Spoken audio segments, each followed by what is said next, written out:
Thomas Hobbes's Leviathan is not just one of the greatest philosophical texts in the English language, it is one of the most important works in the history of Western political thought. Written in exile, in a period of civil war and regicide, and aimed in part against religious claims that may seem to have little purchase on the modern world, it is, in some ways, tied to the special circumstances of the mid-17th century.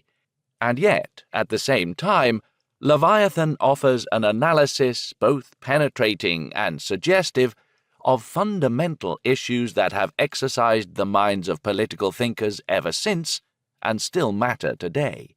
The nature and purpose of the state, the relation between human nature and politics, the idea of natural rights, the justification of authority, the concept of representation, the nature of sovereignty, the limits of obedience, and, indeed, the relationship between religious obligations and human ones.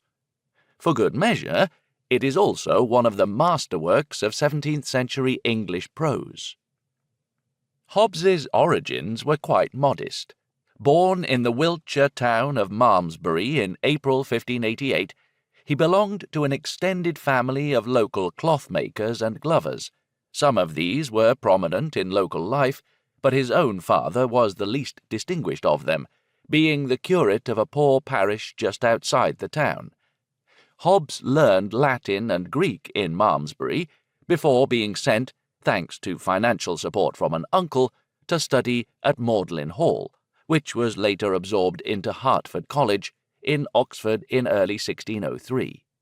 According to his jaundiced later accounts, he felt very disaffected from the scholastic Aristotelian philosophy that loomed large in the official curriculum there, but we know that the range of texts and topics actually taught was much wider than that, so it is possible that some seeds of his later scientific and philosophical interests were planted at that time. In any case, the overall course of study at Oxford was humanistic, with a strong emphasis on classical texts in rhetoric, moral philosophy, and history, all of them fields to which he too would later contribute. Soon after he graduated B.A. in 1608, Hobbes found employment as a tutor to a young nobleman, William Cavendish. His father, Baron Cavendish, was a prominent Derbyshire landowner, whose main residences were Chatsworth and Hardwicke Hall. Baron Cavendish would become Earl of Devonshire 10 years later. Hobbes was only 2 years older than his pupil, and the role into which he quickly settled was that of a secretary and intellectual companion rather than a teacher. They travelled to Italy together, making the acquaintance of the famous Venetian anti-papal writer Paolo Sarpi.